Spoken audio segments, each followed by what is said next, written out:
In September 2023, Morocco faced an extraordinary 6.8 magnitude earthquake, marking it as a once-in-a-generation calamity for the region. This World Water Day, we're reminded of the vital importance of clean water, crucial for survival, resilience, and recovery in the aftermath of this disaster. This is the water we've been using. As you can see, it's not suitable for drinking or cooking, which has been a major concern.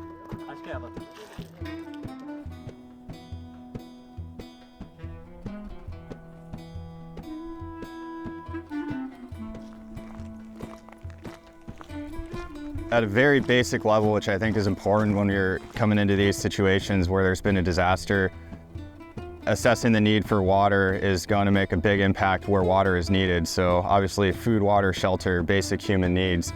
If someone doesn't have access to that, it's going to be a barrier to really any sort of rebuilding that'll happen in the future. This is their water source. It's probably 500 feet vertical below the village. They use mules to pack up the water once they pull from here.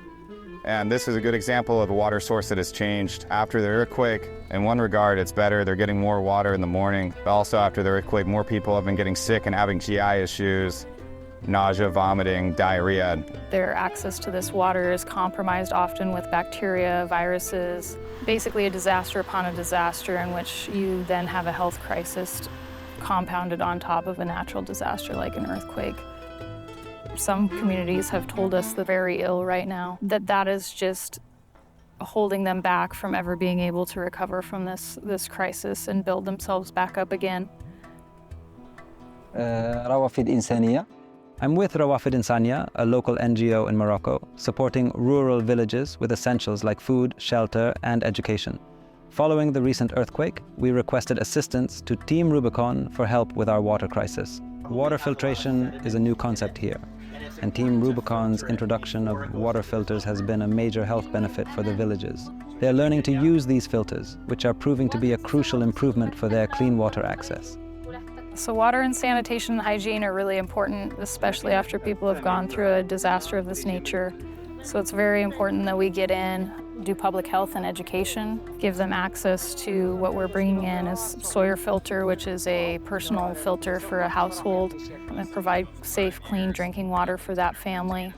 As a healthcare provider, that's very significant to me. We know a lot about, in these countries, even just under normal circumstances, the death in children under 5 due to diarrheal illnesses and not access to clean drinking water is significant.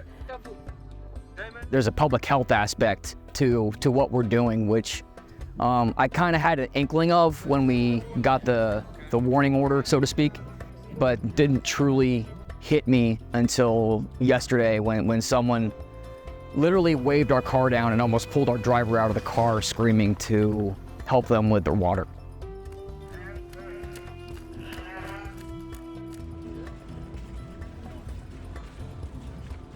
And we got there and they had lost their well system and their well capacity, and the source of the water, the cleanest source of the water, that was farther upstream because the women were doing laundry and children were bathing and there was open defecation. And so we took a sample and it's cooking right now. We're gonna find out if it's got E. coli in it. The blue is E. coli bacteria and the purpley color is total cauliflower. And what does that mean? It means that there's multiple sources of bacteria in their water. My name is Hussein and I come from a village called Og. After the earthquake, we were all so caught up in our worries that we hardly thought about our water. It looked and tasted just the same, so none of us guessed anything was wrong. But then Team Rubicon tested it and found bacteria. Now everyone in the village is relieved and happy, knowing that they care about our well-being and taking steps to make sure our water is safe. Clean water is especially important after a disaster because these communities are extremely stressed. They're already having food insecurity, they're having health insecurity, and that their access to healthcare services are strained. It's gonna stress the community with future illnesses, the ability to be productive, even just getting their food sources going again. It's all tied back to that basic need of having healthy water to drink.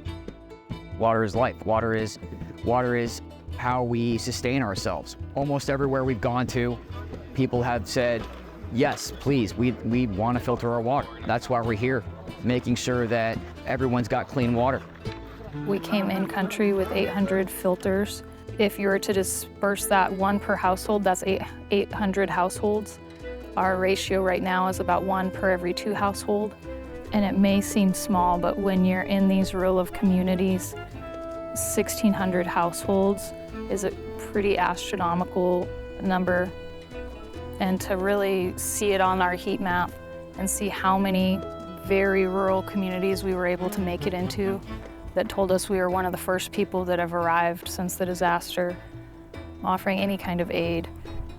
It really speaks about Team Rubicon and that we will really go where no one else is willing to go.